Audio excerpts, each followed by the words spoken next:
Halo, selamat datang di channel Bamhe 313. Apa kabar Sobat Bi?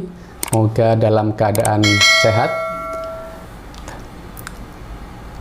Kali ini saya akan membahas mengenai analisis diskriminan versus analisis logistik atau logic model dalam program BISA. Ini adalah video yang ketiga saya dalam serial statistika. Saya sengaja mengambil judul ini. Tentu Sobat B sudah tahu apa itu analisis diskriminan dan apa itu analisis regresi logistik atau logic model. Mereka itu ada kesamaan dan juga ada perbedaannya. Dan perlu Sobat B ketahui bahwa mereka berdua ini merupakan saudara kandung. Tetapi menjalani hidup yang berbeda-beda gitu ya, sehingga akan ada perbedaannya. Pengen tahu kenapa bisa seperti itu? Ikuti terus channel Bamhe 313 pada program BISA.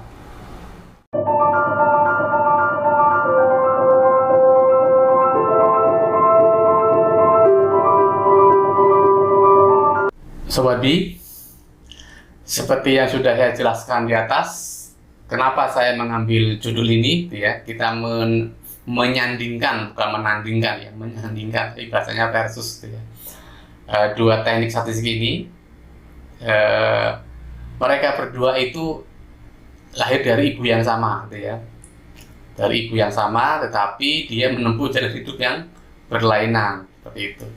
Sekarang kita lihat apa kesamaan dari keduanya, ya. Yang pertama adalah mereka berdua itu sama-sama statistik multivariat. Tentu Sobat B tahu apa itu multivariat, ya, yaitu teknik statistik, ya, yang menganalisa hubungan antar variabel minimal 3 variabel, gitu ya. Nanti ada yang tekniknya dia dependensi, ada yang independensi, seperti itu. Jadi mereka berdua, baik logit maupun diskriminan, itu sama-sama multivariat, ya, multivariat. Kemudian yang kedua,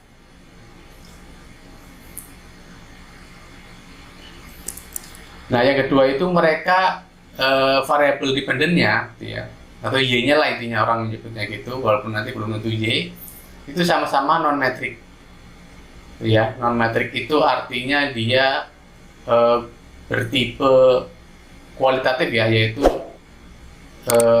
nominal dan ordinal, kelas itu. Tapi dia tidak yang rasio, interval maupun rasio, seperti itu. Misalkan mengenai y-nya itu, misalkan jenis kelamin, ya, itu laki-laki perempuan, kemudian misalkan pendidikan, SD, SMP, SMA, kemudian mungkin yang lainnya. Kalau dalam ilmu ekonomi, misalkan kita mau mengelompokkan sebuah bank, apakah bank ini atau sebuah perusahaan, gitu ya, perusahaan apakah ini bangkrut atau tidak, seperti itu. Jadi kita kelompokkan seperti itu. Yang ketiga adalah tujuannya melakukan klasifikasi. Ya, perlu Sobat diketahui bahwa untuk multivariat yang dependensi itu ada dua tujuan dalam analisa, yaitu satu untuk regresi, gitu ya. Sebenarnya regresi membuat persamaan, maksudnya gitu. Dia hanya mengregres saja, gitu ya. Contohnya regresi linear, seperti itu. Dan yang kedua adalah klasifikasi untuk mengelompokkan. Contohnya misalkan analisis faktor. Jadi di situ nanti berdasarkan variabel-variabel maka akan mengelompokkan, ya. Kemudian diskriminan, logit, model juga sama-sama tuh klasifikasi, gitu ya.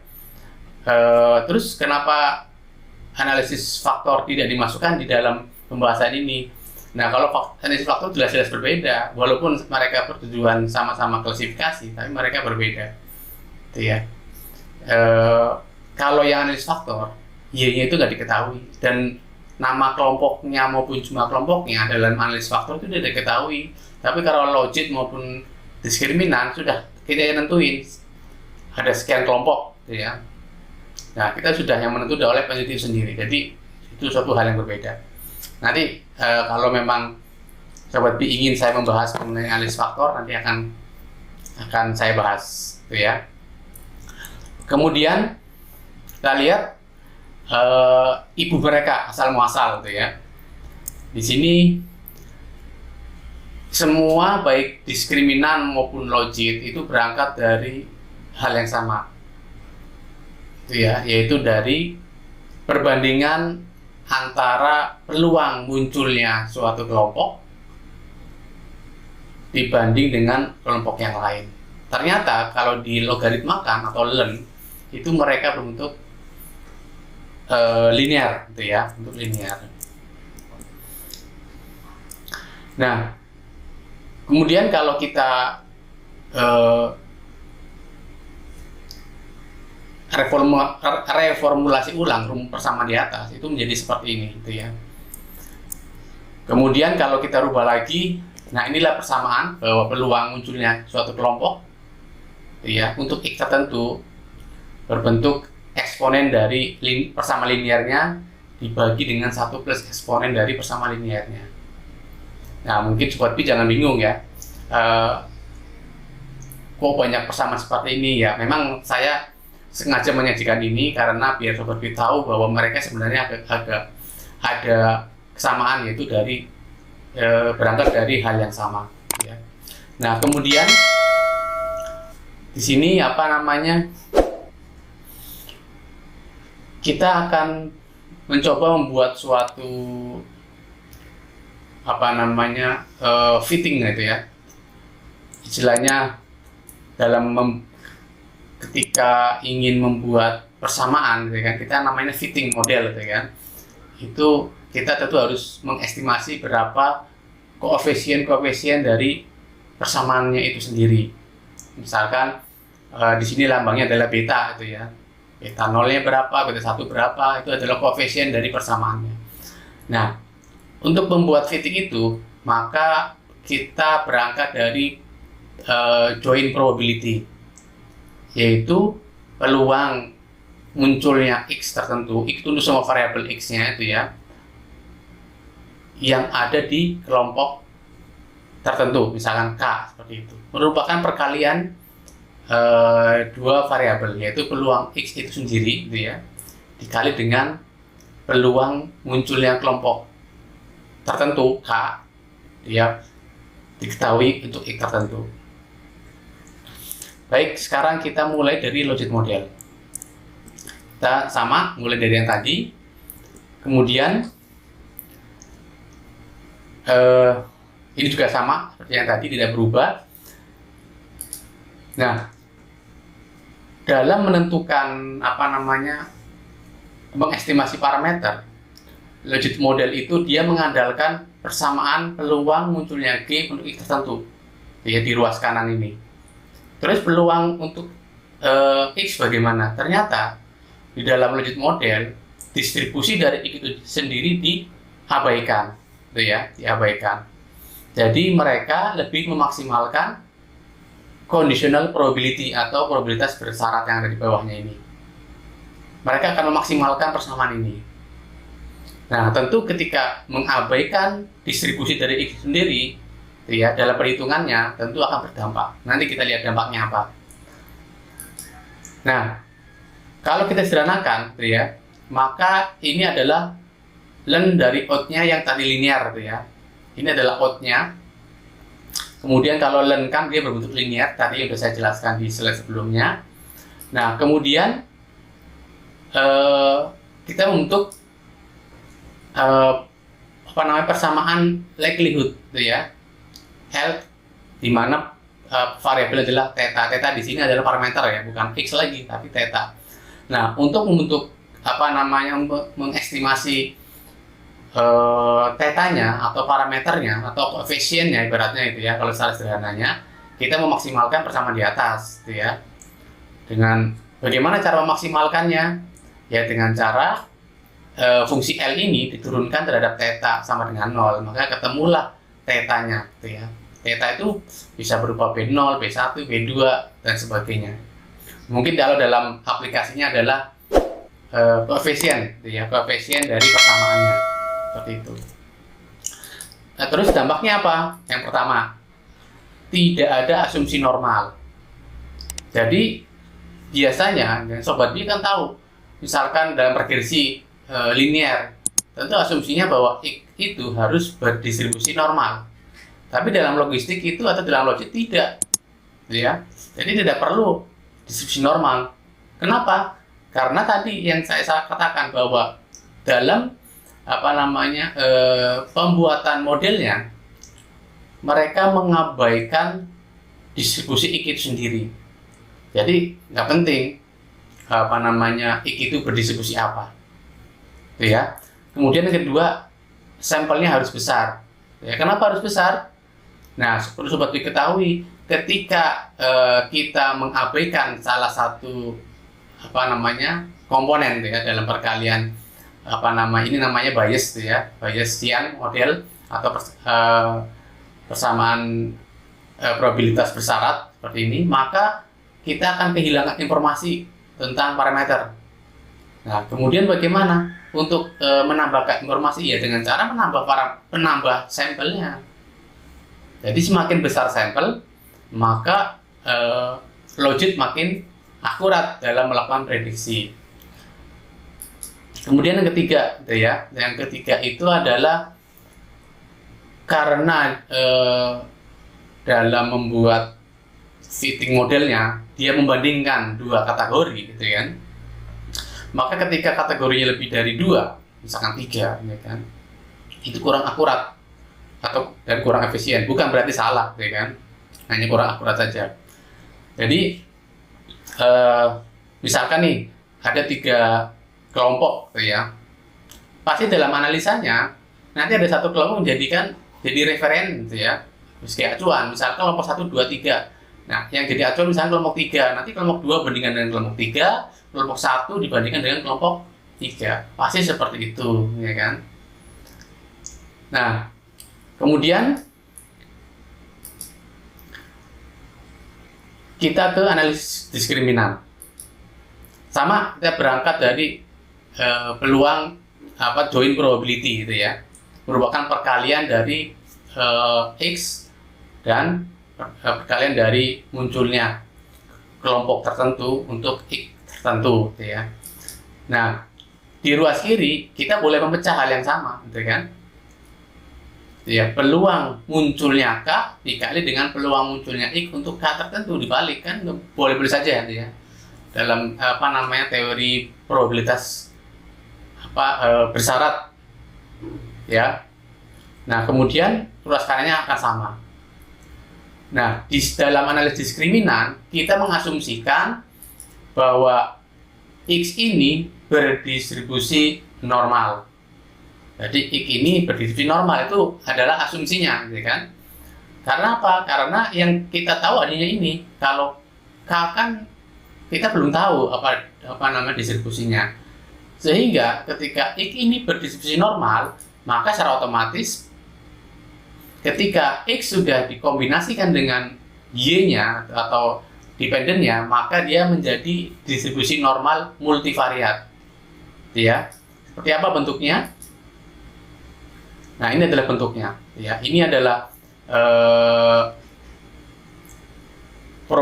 probabilitas, fungsi probabilitas untuk Gauss normal.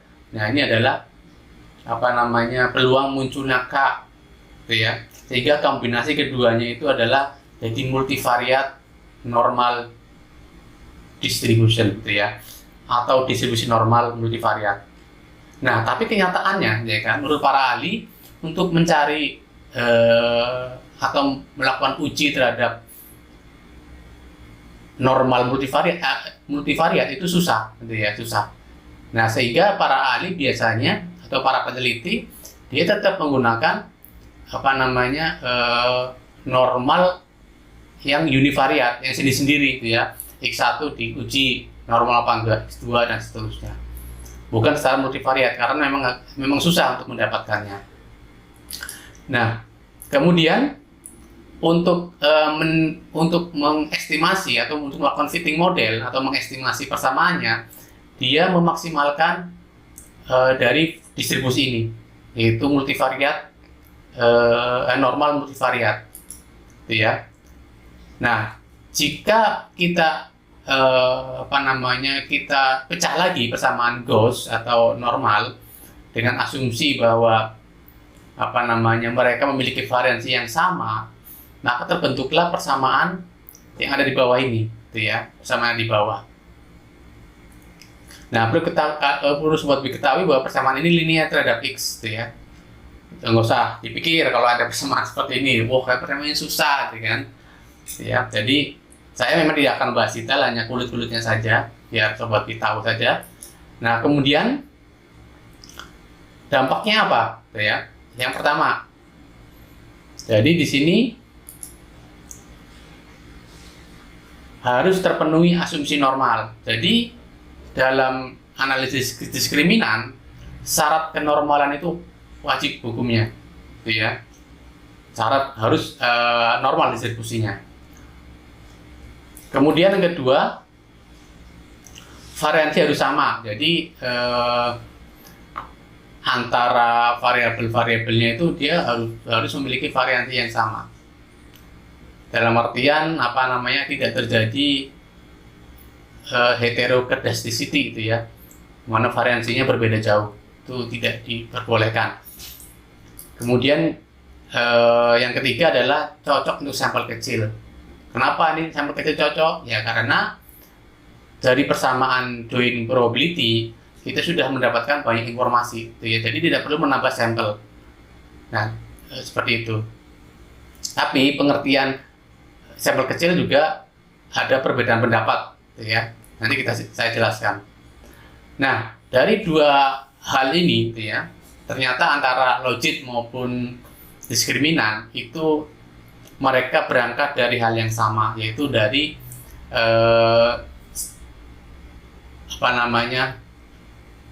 odds, itu ya, atau perbandingan antara peluang munculnya suatu kelompok terhadap kelompok yang lain, seperti itu. Kemudian mereka berbeda, ya kan, ketika mulai fitting modelnya atau ketika mau mengestimasi parameternya.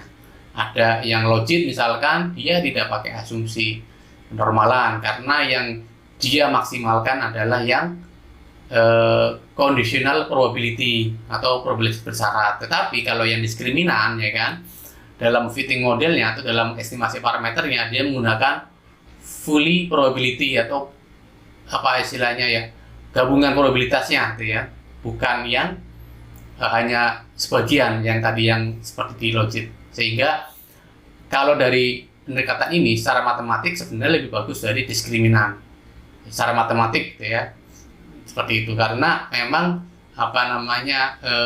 diskriminan lebih menyimpan banyak informasi tentang parameter daripada yang logit model, seperti itu. Namun diskriminan itu dalam pelaksananya agak kompleks, gitu ya, agak istilahnya itu agak riuh, agak ribet, gitu ya. Tapi kalau memang sudah menemukan, maka dia lebih powerful daripada yang logit model.